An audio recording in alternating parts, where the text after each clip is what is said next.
Bienvenue sur TechWatch, votre rendez-vous quotidien avec les actualités marquantes du monde de la technologie.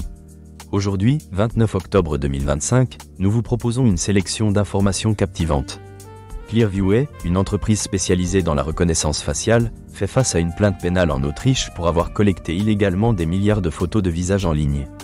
Noi accuse Clearview d'ignorer les sanctions européennes liées au règlement général sur la protection des données. Si cette plainte aboutit, des peines de prison pourraient être prononcées. Cette affaire soulève des questions cruciales concernant la vie privée et la réglementation des données. Elon Musk a récemment lancé Grokipédia, une encyclopédie en ligne alternative à Wikipédia, qu'il accuserait de biais idéologiques.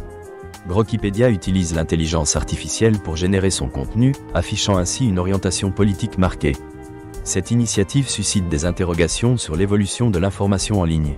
IBM a annoncé qu'elle ne commercialiserait plus les solutions VMware sur IBM Cloud en raison de modifications apportées par Broadcom. Cela aura des répercussions sur de nombreux clients dépendants de cette offre. Par ailleurs, SAP prévoit de relancer une offre d'acquisition pour BlackLine, un spécialiste des logiciels financiers. Microsoft continue d'innover avec des mises à jour de Microsoft 365, introduisant des agents d'intelligence artificielle pour automatiser certaines tâches. Ces améliorations visent à simplifier l'expérience utilisateur. Microsoft a également mis à jour son navigateur Edge avec des fonctionnalités d'intelligence artificielle, telles que Copilot, qui aident à gérer les tâches et à proposer des recommandations personnalisées. Nvidia a récemment investi $1 milliard dans Nokia, devenant ainsi actionnaire à hauteur de 2,9%. Cet investissement vise à développer des solutions pour les réseaux d'intelligence artificielle et à renforcer la position de Nokia sur le marché des technologies de communication. Une étude de l'université d'Urbana-Champaign a révélé qu'il est possible de faire et entraîner des modèles d'intelligence artificielle sans perte de performance en ajustant certaines couches. Cette approche pourrait révolutionner la mise à jour des modèles d'intelligence artificielle, réduisant les coûts et améliorant l'efficacité.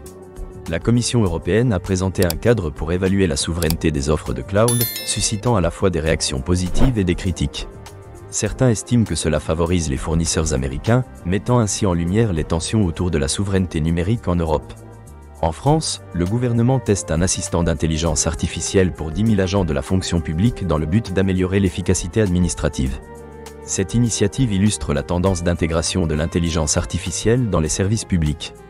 Qualcomm annonce son retour sur le marché des serveurs avec les systèmes AI200 et AI250, visant à concurrencer Nvidia, Intel et AMD. Ces systèmes, conçus pour l'inférence d'intelligence artificielle, mettent l'accent sur l'efficacité énergétique.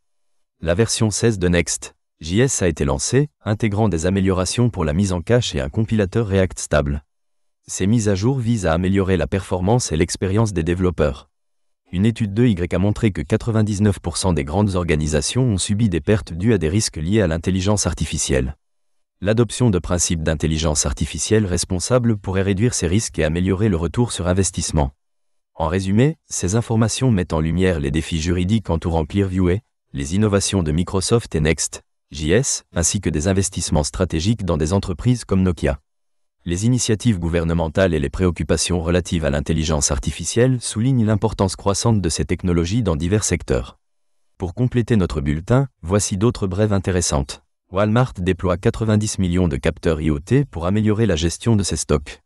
Gifar intègre l'herbe de SAP à son système de gestion d'entrepôt Reflex sur le cloud de Google.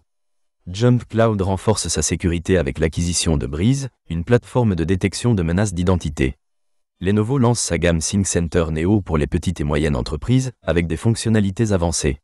Enfin, TextQL, une start-up new-yorkaise, a levé $4,1 millions pour développer une plateforme d'analyse basée sur des agents intelligents.